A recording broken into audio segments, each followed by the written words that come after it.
love covering conspiracy theories. It's probably one of my favorite things to do.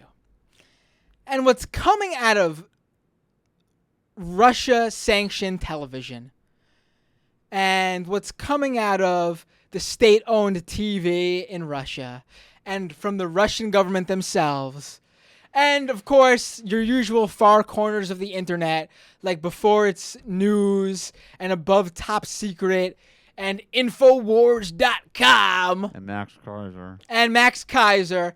And all your usual conspiracy theory websites come some of the most amazing reports of what really happened to the Malaysian Airlines Flight 17.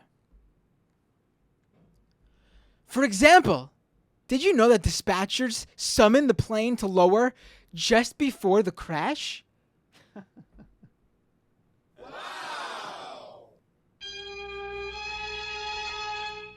Or that the plane had been recently reinsured, which, by the way, I looked it up. A large majority, if not all, of these insurance companies, when you take out insurance for these planes and such, there's usually a line in the contract that absolves them of paying out the insurance when it is due to wartime. Right. Which this pretty much will cover when the news comes out that a missile indeed fired from separatists did indeed take this plane down. You sheep. Or did you know that the Ukrainian army has air defense systems in the area, which they don't, because this is the separatist-held territory. There is a reason why you're not seeing any Ukrainian government officials anywhere near the plane, the plane crash site, because they can't get there because rebels completely control that area. How do you know, man? Another thing that was coming out, and this was straight from Russia, Russian state-owned news sources, that the Ukrainian government actually shot down the plane, which I just said they can't because they can't possibly do it in that area, because they mistook the MH17 for Putin's presidential plane that was flying right in the area and looked strangely similar. Wow. Another thing coming from these from the Russia state-owned news is that the crash was all part of an American conspiracy to provoke a big war with Russia.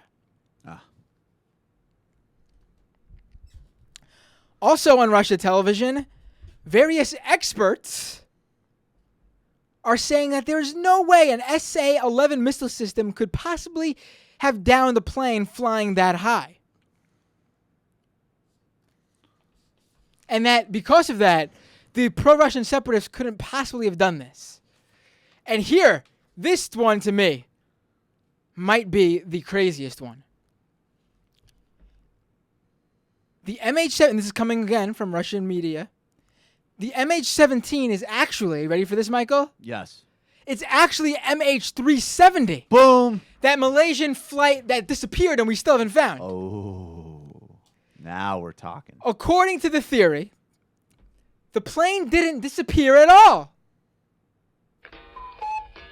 It was actually taken to an American military base, Diego Garcia. Right. Then it was flown to Holland. Yes. Then, when they deemed it was necessary, they flew the plane out, bound for Malaysia. But there were not live people inside, Michael. Right. The plane was filled with corpses. And the plane was not flown by real pilots. It was on autopilot. Or, if that wasn't possible because, takeoff is kind of a tricky thing that autopilot hasn't figured out yet. Live pilots executed the takeoff, but then ejected by parachute. Yeah. I really like how considerate these people are of not having anybody die during this tremendously elaborate and bizarre conspiracy. Then the plane was on autopilot. Yeah. And in the necessary spot, which means they knew exactly where they wanted this plane to crash, Right. it was blown up. And there was no need for a surface-to-air missile because the plane was obviously not only packed with corpses, but bombs as well.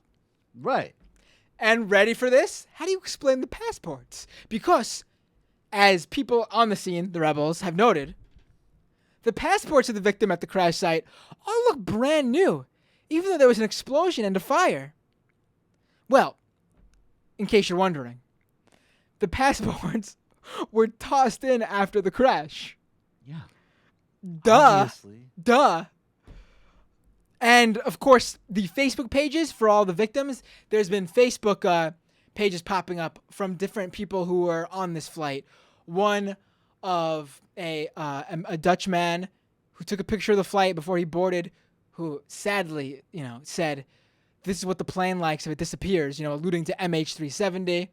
There's a selfie that's been released of a Dutch mother and son who took a pic of themselves and put it online right before takeoff. What I love is that they pull all this stuff off, but then it's like somebody was just like, could you get the passports that look a little weather beaten? Oh, they It's didn't think like to do that. there's Yeah. always the one thing where someone's just like, I'll throw the passports on the corpses. Oh fuck, we did new passports again. Now the corpses well. and the planet We gotta bombs send and the Ukrainian ejected and the government in ejected- there, yeah. and the ejected pilots, everything. Now it's all just a wash because we didn't put in the right fake passports. Yeah. Fuck. Well, anyway. Yeah. The Facebook pages were created the day of the crash, according to Russian media, and it's interesting that nobody's showing the victims of the victims' families on the media. Well, yes, you won't see the families of the victims on any Russian television because you have to be watching actual news programs where you can actually see people talk to people who are families of the victims. For example, one such person who's been on television as the family of the victim is the Prime Minister of Malaysia, whose step-grandmother was a victim on the plane. I guess he's part of the conspiracy. We cannot afford actor fees for SAG for fake grieving family members. This is why This is coming from Ukraine? This is the Russian The TV. Russians. Oh, okay.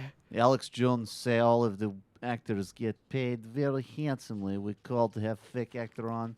Their representatives will not respond. And if you're wondering, That's the same mother that was at Sandy Hook. I see this. if you're wondering what this does, though, the Russian, and this comes from Julia Ioffe, sorry. If you're wondering what the perception of this inside Russia is, there's been some great pictures, actually, of I guess, some informed Russians who really go out of their way to try to grasp whatever independent media in Russia that's not marginalized as it is, whatever they could grab to find out what happened, apologizing for this, saying we're sorry, leaving flowers and these notes saying they're sorry at the different embassies in Russia, which is beautiful. But at the same time, people who don't do this in Russia, Russians who just consume the state-owned media, their understanding of this is at best the crash is an unfortunate accident on the part of the Ukrainian military that the West is trying to pin on Russia in order to have some sort of big war that America could go to war with Russia. And at the worst, it's just part of a conspiracy to drag Russia into this war, even if they weren't behind it. It's stunning to me.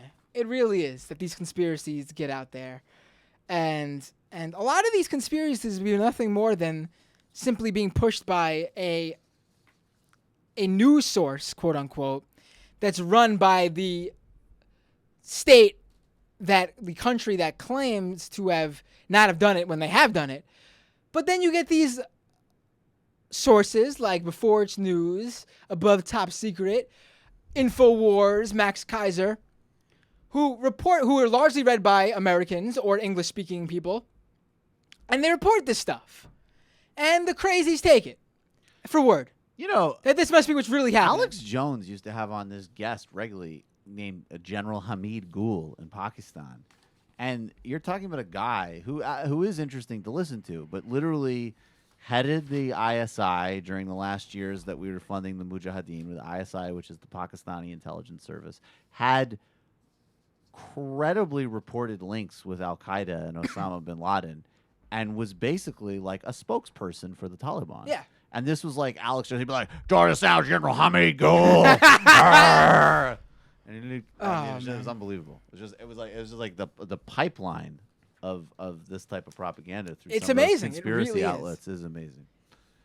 It would be fun to talk about this stuff because it's so bizarre and crazy. Yeah. If it wasn't dangerous because of the large amounts of people who believe this stuff. Right. And they think we are the sheeple and they are the lone wolves out there who know the truth.